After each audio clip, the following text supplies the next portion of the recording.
The White House says we should move on from our obsession over Russia's involvement in the election. But like any European I've extensively probed, moving on is never that easy. Because we've got history, our pasts are intertwined. We're the Ross and Rachel of nuclear détente.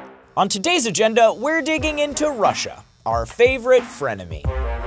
Besides the bold hair choices made by their spies, socialists, and self-proclaimed skanks, what do we actually know about the country being raised by two terrible dads? And like, why is she all up in my new president? It's not my fault she's had the same one for like, ever. Let's recap how we got here by using the only effective method Americans have for understanding Russian politics.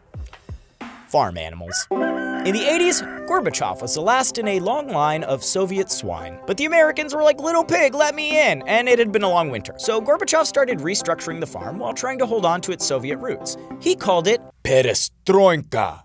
But most of the farm animals didn't like this, so a leader named Yeltsin won the next elections, and he turned the farm into a free market. But only a handful of pigs profited, as Yeltsin let average farm animals lose their savings during economic restructuring while giving the most to the pigs that supported him. They became a special breed known as the oligarchs. After Yeltsin got very sick, he chose a special pig to be head hog for the rest of his term.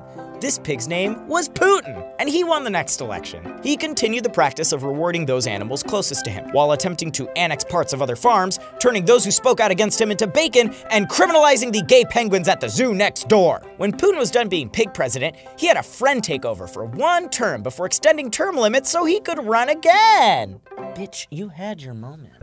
And this is where we find ourselves now. After one garden snake's testimony before a panel of chickens on March 20th, we now know that Putin's piglets are hacking servers, attempting to influence elections, and having lunches with stuffy suits trying to get this orangutan in their pocket. So it's not just about fake news or the emails. Part of the problem is realizing how closely aligned our current administration's business and political interests are with a corrupt government. And look, I get it. Whenever we freak out about Russia, we tend to go totally overboard and use it as a partisan tool to violate people's rights, like Joe McCarthy did when he started listening in on your three-way calls to start a federally funded burn book. Administration Democrats, who are now the complete prisoners and under the complete domination of the bureaucratic, communistic Frankenstein which they themselves have created. They shouldn't be called Democrats. They should be referred to properly as the Commie-Crat Party. But the problem today seems to be that the US and Russia are trying to undermine each other while drifting toward a very similar political style. The special kind of authoritarianism that can only be brought to you by a rich white guy with an inferiority complex. It's part of the reason we saw protests in almost 100 cities across Russia. People are tired of government corruption that leaves them struggling to get by, while Putin profits and the Prime Minister's ducks have their own residence. His goddamn ducks! Not to mention the Russian government's free speech violations, their criminalization of queer citizens, their leaders' eagerness to arrest political opponents, their laws allowing domestic abuse, and their obsession with boring sisters that come in threes. I will never find a husband. My husband is distant. I'm like trying to drop hints that I'm single. And scene.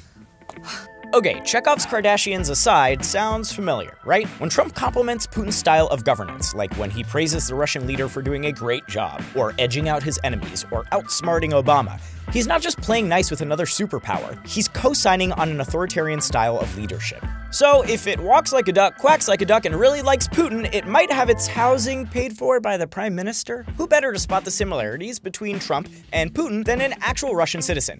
Just ask Nadia Tolokonikova, a member of the Russian artist activist group Pussy Riot. I wouldn't call this being a strong leader, I would call it being an asshole. This is a guy who will use everything for his own goals, and his primary goals is his own money and his own fame. And I think he shared it with Donald Trump. And sure, despite evidence of his ties to the Kremlin, it's tough to pin down a Trump opinion on anything. But even if Putin got hit by a bus tomorrow and never hacked another candidate's emails again, it still wouldn't fix the shit show we're responsible for on our end. Even Trump implied the US has murdered political enemies just like the Kremlin, only he did so while trying to make a point about Putin not being that bad. What I'm saying is there's some scary shit going down, but we can't go full Joe McCarthy on this, just like both parties did during the election. Well, that's because he'd rather have a puppet as president of the United States. No puppet. And it's pretty clear. It's pretty clear you won't admit that the Russians. He may very well be a puppet, but that doesn't do enough to move the conversation forward. We've got to stay focused on legitimate and informed criticism, own our country's baggage, and remember not to let politicians use Russia as a red herring. Because while Russia might have released the emails, it's this country's shirtless conspiracy theorists who championed Pizzagate. That's why we can't just move on. Citizens of Russia and the US will continue to suffer as long as we let fear, power, and money drive our politics. That starts changing when we expect more from our leadership and each other.